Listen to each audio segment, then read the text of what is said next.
Hello, ladies and gentlemen, and welcome to the Discriminating Gamer. Say, a lot of people ask me why I put my whiskey in the elevator. It lifts my spirits. Ladies and gentlemen, today we're going to go ahead and take a look at legendary Black Panther from Upper Deck.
Hello everybody, we'll get back to the review in just a second. I just want to take a moment to ask you to go ahead and check out and subscribe to my other channel, that is Cody Carlson PhD, where we talk about military history and books on history and fun things like that. Please check that out, please subscribe, and now, back to the review.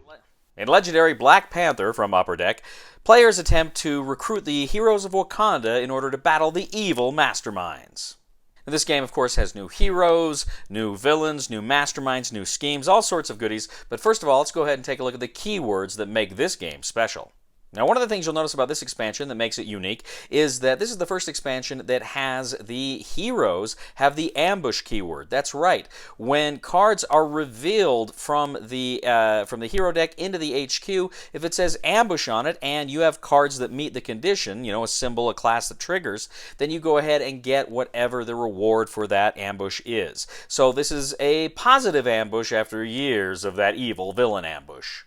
Now, this game also has a way for you to wound villains and masterminds. Through various cards, what will happen is you'll have the ability to actually place wounds on a villain or on the mastermind. Now, when you do this, essentially it decreases their attack ability, what it takes to defeat them, by the number of wounds they have. Now, this game also has multi-class cards. Several of the cards will actually have different classes on them. We'll have more than one classes. So you can actually trigger multiple card effects of different classes off of one card. We also have the empowered keyword. We originally saw empowered in Ant-Man. Now, what empowered does is it will say empowered with a certain class or symbol. Well, what you do is you actually look at the HQ, and any cards in the HQ that have that symbol then will give your card a +1 attack. Some cards can be empowered for recruit. This game also boasts Throne's Favor. This was something that we saw in King's Realm, and this essentially is some kind of a token that you use in order to say who has the King's Favor. It will shift back and forth. It will give you some abilities, or it could even give the evil mastermind some abilities. But what's going to happen is a lot of times you will be able to spend the King's favor, the King's Throne, in order to gain more attack or more recruit or some other goodies. Let's go ahead and take a look at the 5 new heroes from this expansion. First of all, there's General Okoye. General Okoye's most powerful card is Direct the Agents of Wakanda. It's a cost 7 card with a variable 4 attack. If you've played another card with the Black Panther symbol, you may KO a shield hero or wound from your hand or discard pile to get +2 attack. Next you have Princess Shuri. Her most powerful card is Become the Next Black Panther. Become the Next Black Panther is a cost 7 card. It's got 3 recruit and a variable 3 attack. If you've played another Black Panther card this turn, each card entering the HQ also has ambush. If you have any cards that share a color with this, you get +2 attack. You have Queen Storm of Wakanda. That's right, Storm and Black Panther got married. She's got Thunderous Tempest, her most powerful card. Thunderous Tempest is a cost 8 with a variable 5 attack. It reads, choose up to 3 heroes from the HQ. Put them on the bottom of the hero deck. If you have a Black Panther card this turn, you gain the Throne's Favor. If you already have it, you may spend it to get empowered by one class or another. There's White Wolf and his most powerful card, Reflective Vibranium Armor. Reflective Vibranium Armor is a cost 7 card with a 4 attack. Now when the card comes out of the HQ, it's got a tech ambush that allows you to wound each villain and the mastermind. If a Master Strike would occur, you may reveal this card to KO that strike and wound the mastermind instead. Finally, there's that lovable goofball himself, Black Panther, and his most powerful card, Unite the Tribes of Wakanda. Unite the Tribes of Wakanda is a cost 8 card with a variable 0 recruit and a variable 5 attack. It has a Black Panther ambush. You get +1 for each hero class you have. If you played a previous Black Panther card, you can gain the throne's favor. If you already have it, you may spend it to get a +1 recruit and a +1 attack for each hero class you have. You also have 2 new villain groups. You have the Enemies of Wakanda, and you also have Kill-monger's League. The game comes with 2 new masterminds. First of all, you have Kill-monger.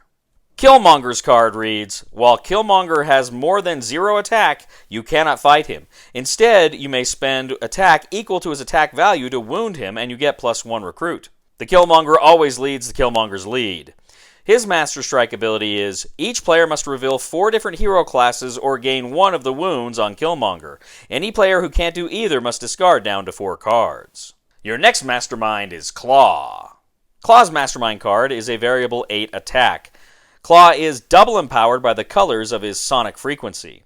He always leads the Enemies of Wakanda. His Master Strike ability is, put the top card of the hero deck next to Claw as a sonic frequency, putting any previous frequency on the bottom of the hero deck. Each player must reveal a card that shares a color with it or gain a wound.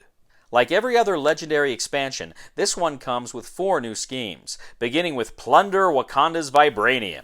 Plunder Wakanda's Vibranium reads, setup, 10 twists representing Vibranium.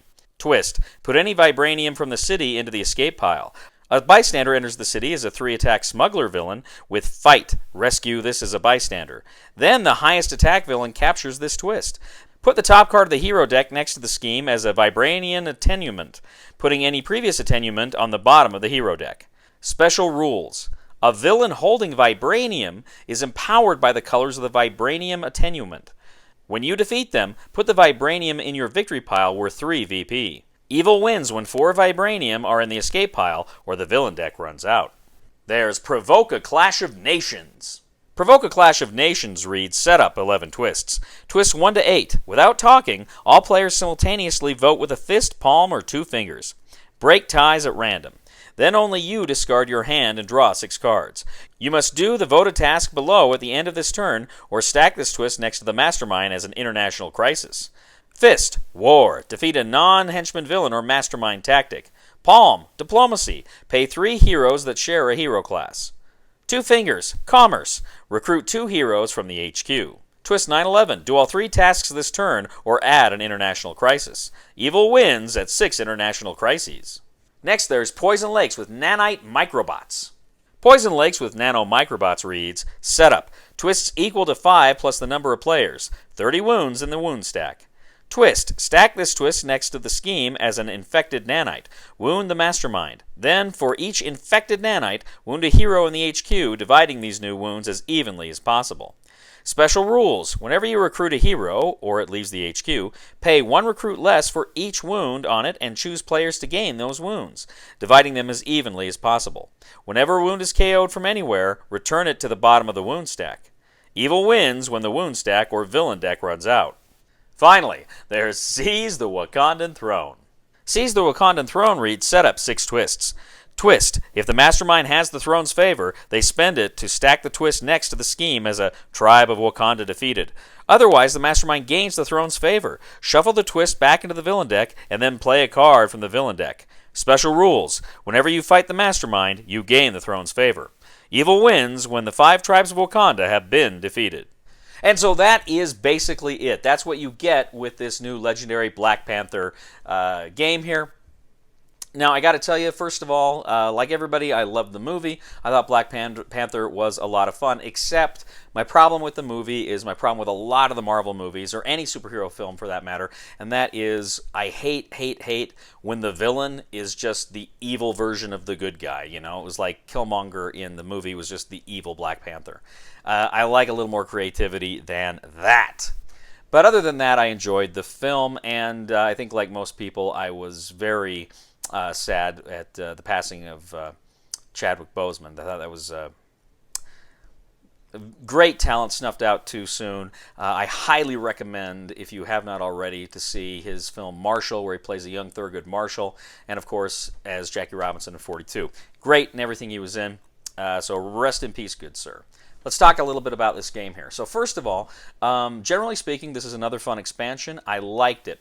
I really like the new hero ambush. That's fun because you're like looking for when they come out, and it kind of forces you to. You might want to recruit first so that another card can come out with an ambush that you can use your other cards then to get maybe more attack power to take out some of the villains. And it's kind of so it's interesting the way you want to gauge that first, because it really forces you to consider, well, I could get an ambush here that could really help me. And then if you recruit after you attack, you may get a really cool ambush that you can't do anything with. So those ambushes, those positive ambushes, are actually a lot of fun, and I really enjoyed them in this game.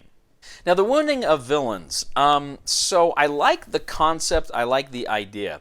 But like with Kill-monger, you pay his health, his attack value, to put a wound on him, which is 5 the first time. But then it's a -1 because he's got that on it, so the next time you do it, you would only have to pay 4, then 3, then 2, then 1.